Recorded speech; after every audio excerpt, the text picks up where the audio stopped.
안녕하십니까. 암을 극복한 한의사 김정향입니다. 제가 암에 걸렸다가 이렇게 살아났기 때문에 암에 걸려서 있는 모든 분들이 저처럼 회복되기를 원합니다.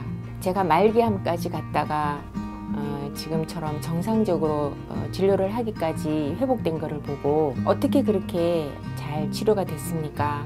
물으러 오신 분들이 많았습니다. 그래서 성의껏 저희가 알려드렸습니다. 근데 나중에 보니까 그분들이 저처럼 그렇게 회복은 잘 안 되셨더라고요. 왜 그럴까 이렇게 보니까 제가 말씀드린 대로 끝까지 실천을 못 하셨어요. 좀 안타깝긴 하지만 그 이유에 대해서 생각을 해봤습니다. 저는 의료인이었고 또 의료인이면서 암에 관심이 많았습니다. 그래서 암에 대해서 공부를 계속하고 있었고 또 암 한의학회 회원입니다.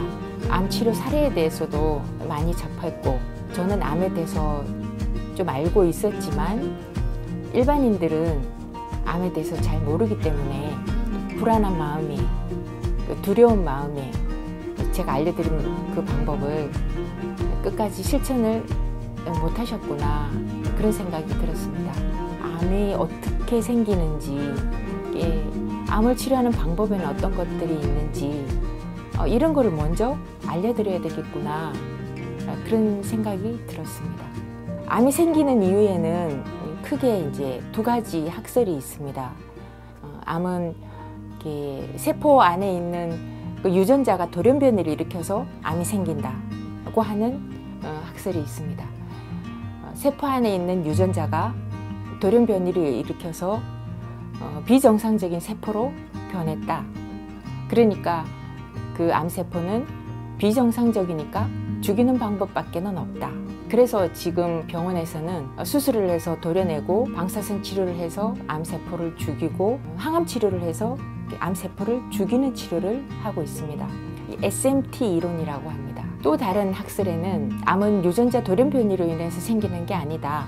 세포 이제 그림을 한번 보시면 세포 가운데에 이렇게 빨갛게 이제 핵이 있죠. 이 핵에 이제 유전자가 들어가 있는 겁니다.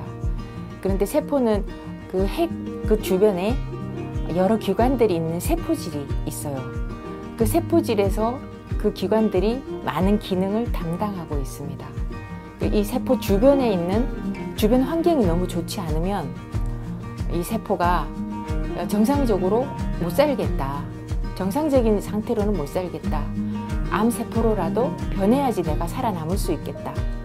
그렇게 해가지고 암이 생긴다고 하는 학설입니다. 하나 예를 들면 우리의 정상세포는 산소가 많은 곳에서 잘 자랍니다. 암세포는 혐기성 세포라고 해요. 세포가 자라는 환경이 다릅니다. 그래서 이제 그 두 번째 학설도 일리가 있다고 하는 그렇게 이제 받아들이고 있죠. TOFT 이론이라고 합니다. 2013년에 의미 있는 실험이 하나 발표가 됐습니다.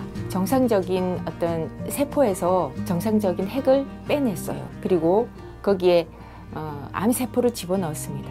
물을 주고 양분을 주고 키웠어요. 실험실에서. 그러면 이 암세포 핵이 발동을 해서 이 세포 전체가 암세포로 변해야 됩니다. 근데 정상세포 그대로 남아있는 거예요.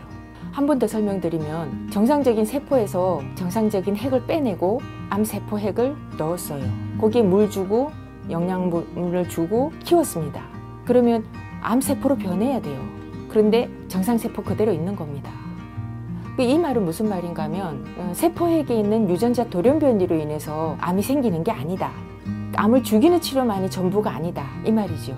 암이 생기는 원인이 따로 있기 때문에 다시 재발할 수도 있다. 이런 말입니다.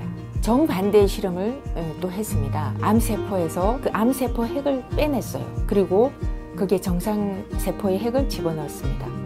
물을 주고 양분을 주고 키웠어요. 그러면 정상세포의 핵이 발현을 해서 이 세포가 정상세포로 바뀌어야 됩니다. 그런데 암세포 그대로 남아 있었어요. 이 말은 세포질이 건강하지 않으면, 세포질이 나쁜 환경에 놓여서 좋지 않으면 정상적인 핵이 작동을 해도 암세포로 남는다. 이 말입니다. TFT 이론이 힘을 받는 실험입니다. 이미 SMT 이론에 근거를 해서 미국에서 암 치료를 했습니다. 1971년에 닉슨 대통령이 암과의 전쟁을 선포하였습니다. 미국이 암을 때려잡겠다. 그래서 이제 암 치료에 암 세포를 연구하고 암을 치료하는 연구 비용으로 20년 동안 35조가 투입이 됐습니다. 35조의 어떤 그 돈을 투입을 해서 어느 정도의 중간 성과를 발표해야 되는 시점이 나왔습니다. 20년이 흘렀으니까요. 그래서 1990년에 미국 의회에서 발표를 하였습니다. 근데 그 내용이 우리는 암 치료에 실패했습니다. 그 암을 수술을 해서 도려내고 방사선 치료를 해서 죽이고 항암제를 써서 치료를 했는데 처음에는 암 종양이 낫는 것 같더니 다시 또 살아나더라. 암 세포는 죽였는데 사람도 같이 죽더라. 그렇게 우리는 암 치료에 실패했습니다. 이런 발표를 한 겁니다. 그러면 암 치료하는데 다른 방법이 없느냐, 이제 그때부터 알아보기 시작했죠. 인도라든가 중국이라든가 인디안이라든가 미국 이외에 다른 나라에서는 그럼 암 치료를 어떻게 합니까? 알아보기 시작했어요. 미국 주류 의학이 아니기 때문에 대체의학이라고 그렇게 말을 합니다. 이 대체의학에서 20년 동안 연구를 해서 면역 항암제가 개발이 되었습니다. 이 면역 항암제란 우리 몸에 백혈구를 도와서 백혈구가 암세포를 잘 잡아먹을 수 있게 그렇게 하는 치료 방법입니다. 2015년에 이 면역 항암제가 주목을 받는 일이 생깁니다. 미국의 지미 카터 전 대통령이 암에 걸렸어요. 간에서 암이 생겨서 수술을 해서 떼냈는데 이게 뇌에 전이가 됐습니다. 그래서 이제 얼마 못 사시겠구나 이렇게 이제 다들 알고 있었는데 어느 날 다 완치가 됐습니다. 이렇게 이제 발표가 된 겁니다. 그때 그분의 나이가 91세였습니다. 91세의 나이에 간에도 있고 뇌에도 퍼진 전이암이 면역 항암제를 쓰고 다 완치가 됐다. 그분은 아직 살아 계셔서 지금 95세의 나이입니다. 이렇게 항암제는 세 가지 종류가 있습니다. 1차 항암제는 일반적으로 가면 처음 치료받는 항암제고 2차 항암제는 표적 항암제라고 합니다. 1차 항암제랑 2차 표적 항암제는 암세포를 죽이는 치료 방법입니다. 3차 항암제는 면역 항암제라고 합니다. 면역 항암제는 백혈구를 도와서 백혈구가 암세포를 잘 죽일 수 있게 그렇게 만든 항암제입니다. 우리 몸의 면역을 살리고 면역세포를 강화하는 방법, 이것은 한의학의 장점입니다. 같은 방에 있는데 누구는 감기에 걸리고 누구는 감기에 걸리지 않습니다. 면역이 더 튼튼하기 때문입니다.